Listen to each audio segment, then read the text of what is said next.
We're going to be talking today about first aid for an emotional injury. So if you ever suffered from failure, rejection, loneliness, if that's you, then this podcast is going to help you heal the injury of the past. Stay tuned. When I was younger, probably in my teens, late teens, I became a fitness instructor. And ultimately, my greatest desire was to take care of my body. And I was obsessed. I used to do, 20 hours a week doing exercise. I used to get massages. I used to make sure I had the right nutrition and the right food contents. And so I'm looking around now at this huge movement of people who are, I could say obsessed a little bit maybe with, fitness and food and healthy. I mean, there's just a massive move of people who are doing physical exercises and taking care of their bodies. And of course, the body seems to be, the priority. And I'm like, okay, so we're obsessed with our bodies, but we're not as obsessed with our minds or our psychological health. It seems to me that we spend more time taking care of our physical health instead of taking care of our psychological, mental, and emotional health. And so, it occurred to me that I was guilty of this as well. I spent more money on my physical health than I did on my mental health or my mental well-being. So I'd spend money going to the gym, I'd have massages, and you'd go to the physio if you'd had some sort of physical injury from the gym or from any form of exercise. And so you just walk. We just seem to have this mentality that we're prepared to pay money for our health and our physical well-being, but we're not prepared to pay money for our psychological and emotional well-being. And that is what I want to talk to you about today, is a first aid for an emotional injury. Because it seems to me we would pay money for a physical injury to go to have rehab for a physical injury, but we don't seem to put as much care and emphasis onto a psychological injury. So what psychological injury am I talking about? So failure, rejection, loneliness. We seem to ignore the pain caused by those things. And, as we know, if you leave these types of injuries undealt with, they basically get worse, and you can you could have gone through some traumatic failure or rejection, or you might be in loneliness, and you talk to your friends about it and they say, oh look, don't worry, walk it off, you'll get through this, it'll be fine. However, if we had a leg injury, the first thing they say, well, get yourself to the doctors and you get yourself sorted. So I just find that very interesting in psychology, whereas if it's a physical injury, we go get it fixed. If it's a psychological injury, we let it be and let it fester. And of course, when it's left, when a mental or an emotional injury is left, it gets worse. So my question to you today is, are you spending more time on your physical health instead of your psychological health? Are you paying more money for, the needs of your body over the needs of your mind? So one of the reasons that I wanted to do this podcast was kind of close the gap between your focus on your physical needs and your focus on your psychological needs. And basically the two are highly connected. And in fact, I would go as far to say that your psychological needs are far greater than your physical needs. Why do you say that? Because if you leave an emotional pain undealt with, the longevity of that pain sitting in your mind and your mental health causes depression. And from depression, we get all sorts of mental health issues. And then, mental health issues can lead to addictions. And, this is not me just saying this. I mean, you can back this up with scientific evidence. In fact, doctors have shown loneliness in particularly increases the likeliness of death by 14%. So basically, what I'm saying is scientists have shown that if you are lonely, it is going to increase your likeliness to die at an earlier age by 14% because it increases high blood pressure, it affects your autoimmune systems, and you end up a lot sicker if you're lonely than if you were connected into either a relationship or basically a tribe. And right up there with obviously loneliness is rejection, and rejection is, has the same consequences. When we've carried severe rejection around for us for a long period of time, there is harmful psychological effects that happen, which affect our body. So what I'm trying to tell you, that there is a very fine line between your psychological and your physical being. All right, they're very interconnected. Your feelings affect your body, and your body affects your feelings. Vice versa. There's a whole science behind this. I won't elaborate on it as much as I have done in previous podcasts, but you need to know that your body affects your emotions, and your emotions affect your body. A base example of this is obviously when you're exercising. As you exercise, you're increasing serotonin, which is the happy hormone, which basically lifts your spirit. And then on the flip side of that is if you have any psychological problems where you're feeling depressed, obviously you don't feel motivated to do exercise, and therefore it prolongs the effects of depression, because you're never breaking the cycle one way or the other.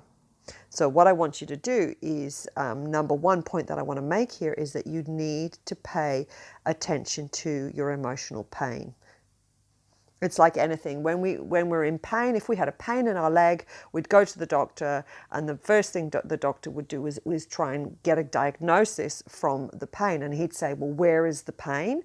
And you would point to the pain, and he said, well, how did the pain get there? What is causing the pain? And, sure enough, you'll be able to, come up with some causes of that pain. And so then he could prescribe some assistance to help with that pain. And so it's like us with our emotional pain, is that sometimes we need to go to someone and we say, well, we've got an emotional pain. There is something wrong. There's something going on in my life. I'm feeling sad, maybe moved into depression. And the first thing they're going to say, okay, so, what is causing it? Let's have a look at what's causing that, so I can get a diagnosis. Then I can prescribe you some stuff that's going to help you. And so now I'm going to go into a list, like a first aid for an emotional injury with you. And I'm going to tell you some ways that if you're finding yourself in a place of unhappiness or sadness, even depression, or you're suffering from anxiety, fear and worry, there is a pain somewhere in your soul, in your heart and your mind, and we need to find the cause. And once we've identified the cause, then we can prescribe you some things that's going to help you get better and get your emotional injury healed. So let's look at number one. Number one is, first of all, you need to pay attention to the emotional pain, where it is. Okay, so if it's loneliness, if it's failure, if it's rejection, we need to identify clearly and pay attention to the emotional pain and recognize that we need to do something about it. Number two is then we need to stop the emotional bleeding. All right, so once we do that, we need to understand how to stop that emotional bleeding and what is that emotional bleeding. So I'm going to tell you. So for example, a friend of mine recently, she went out on a date night. Now she has been single for quite a number of years. So she plucked up all this courage. She goes out on this date night. She goes out, she buys herself a pretty dress. She goes out for dinner, and sure enough, they sit down for dinner. And then this guy, they talk for about 10 minutes. After about 10 minutes, he gets up and he's like, I'm not interested. And he gets up and he leaves the restaurant. Now, my friend was absolutely devastated. And she sat there, and all of a sudden she started emotionally bleeding. What does that sound like? That sounds like, you're not good enough. You're too fat. You bought the wrong dress. You're not pretty enough. You're not thin enough. You're not educated enough. You didn't articulate your words well enough. You're not intelligent enough. And so all of a sudden, a form of rejection happens, and then all of a sudden, your mind will kick in and start to self-abuse or self-reject. It's a bit like, I've worked in the past with teenagers, and obviously some teenagers that I've worked with who have very low self-esteem will cut themselves. So you can physically see where the self-abuse is happening. But when you're looking at something like rejection, it's actually a self-abuse that happens in the mind, and it's caused by unhealthy overthinking, and it just goes over and over and over and over in your mind, and it's self-abuse, basically. Self-blame. And so in order to stop the emotional bleeding, you have to catch the unhealthy thoughts and beliefs quickly, and that's going to protect your self-esteem. Let me explain rumination for you. So rumination means that you choose something over and over and over again. And the definition of a rumination is a deep or considered thought about something. In other words, overthinking, chewing something over and over and over again. And so the next point I want to make is that it is important that you have self-awareness, so you pay attention to the emotional pain, you stop the emotional bleeding, you protect your self-esteem, and you break the habit of negative thinking. All right, so if you don't this is a technique, which I call pattern interrupt. And what you have to do is, when you get into this rumination, which is you're considering deep thought, but you're allowing that same thought to go over and over and over in your mind, like this lady was, when the guy walked out, she blamed herself. And then what she did then was she played that scenario over and over and over, which until it led to her depression and her fear of actually going and going on a second or third date after that first one, because she thought, well, if that has happened to me now, that's it, I'm done. I'm never going to go out and do it again, because it could end up, this is painful. And what do we do when something is painful? We avoid getting that pain knocked again, or we're very protective of that area, and we avoid it getting hurt. And so it's the same with an emotional pain. If an event has occurred which has caused us emotional pain, we will do whatever it takes to avoid that emotional pain repeating itself. So what I want to do for you right now is give you what's called the pattern interrupt, which is basically what you've done is you've created habit of rumination, going over and over thoughts. And so science shows that when that's happening, you need a 2-minute distraction. All right. So first of all, you have to have self-awareness. So one, yes, I get this thinking that happens that goes over and over and over. I'm overthinking everything. I'm overanalyzing.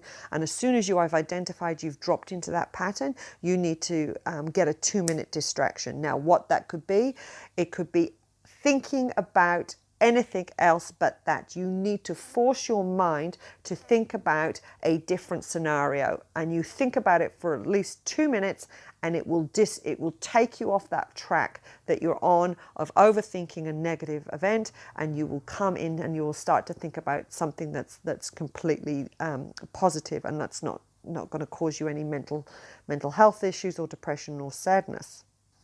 So in essence, what I'm saying is there is a bit of self-will that has to happen, some self-control, so some self-management, some self-control, and you need to have mind management. You need to take control of your mind, and you need to focus on something completely different to the painful event, and you need to focus on it for 2 minutes, at least 2 minutes, and start controlling your mind away from the negative event and bringing it into something else.